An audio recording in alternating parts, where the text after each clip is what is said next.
YouTube, what's going on? Eric6554 here. Time for another gun review, and it is of my Remington 870 12 gauge shotgun. It's a Remington 870 Express. It's chambered in 12 gauge and will fire the 2 3/4 inch rounds. It will not fire 3-inch Magnum or 3.5-inch Magnum. Standard capacity is 4+1. 26-inch barrel, vent rib barrel with a bead sight that I've done a little bit of add-ons to it. I put a tack star, 7+1 shot tube extension, a polymer pump that does not protrude onto the receiver so I can use my side saddle. First thing we're doing is safety checking the weapon. No rounds in chamber. No rounds in the magazine.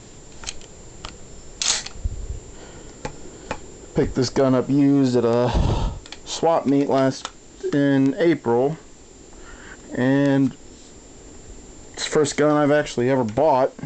Not the first gun I've owned. I got a High Point 9mm as a severance package, but I sold it so I could get this. And I love this shotgun. The only thing I'm thinking about doing, I've pretty much added everything I've wanted to it. I may cut the barrel down to 20 inches, which in my state it is legal to do that as long as you don't cut below 18.5 inches. Because what I paid for this shotgun, if I bought a 18.5 inch riot barrel, I'd be into it more than what I bought the shotgun for. First off, I want to say it has a removable choke. Already safety checked the weapon. I don't have a choke tool, but it's choked, and it keeps a good pattern. I primarily shoot this with number 6 Federal game loads. Picked these up at Walmart for $4.67 a box, and believe it or not, for home defense, these are okay in your home. The number 6, they won't go through both sides of drywall, but you got to be pretty damn close for them to be effective. But I don't use them like I thought I would for home defense. I use Remington double-aught buck and Remington slugs.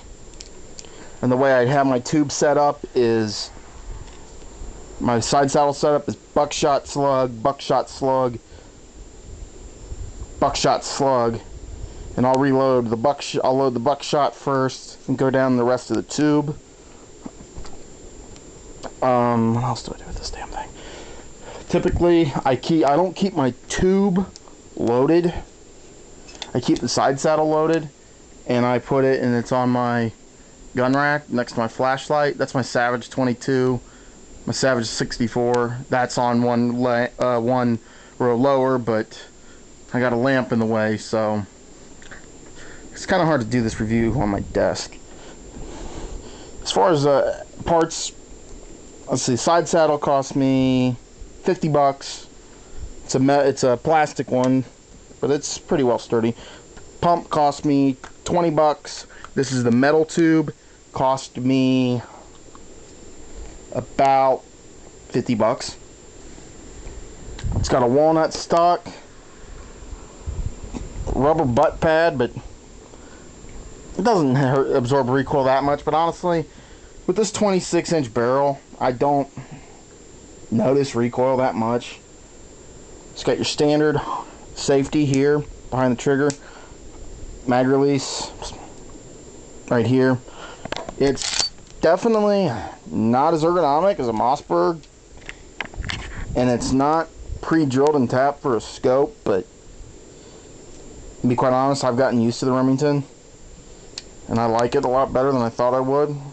Price was right where I was at, and so I bought the damn thing. I only paid 185 bucks for it, and I got 2 chokes with it, and So basically what I would have bought a standard tactical 870 for new I saved, hell, what I would have paid for a standard express new. I got pretty much a tactical 870. I mean, yeah, the barrel ain't the tactical style, but I've pretty much got everything you need for a combat shotgun, pump style. I may put a synthetic pump on it, or a synthetic stock. And if I did put a synthetic stock, I would get a speed fed, just so I can have 4 more rounds. And these, it's a Remington slug. And this is Remington buckshot.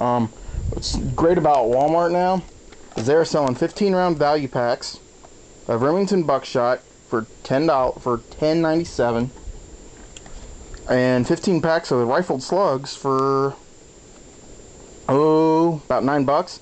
And they're not loose packed like in one big box like Winchester does. They're basically packed in one big box with 3 fucking small boxes. So they're better stored, they're out of the elements. And this is standard Federal number 6 game load. Until my Walmart started carrying the value packs, this is what I counted on throughout the fence. It's number 6 birdshot. It will do the job up close. My battery's about to die, so stay tuned for part 2.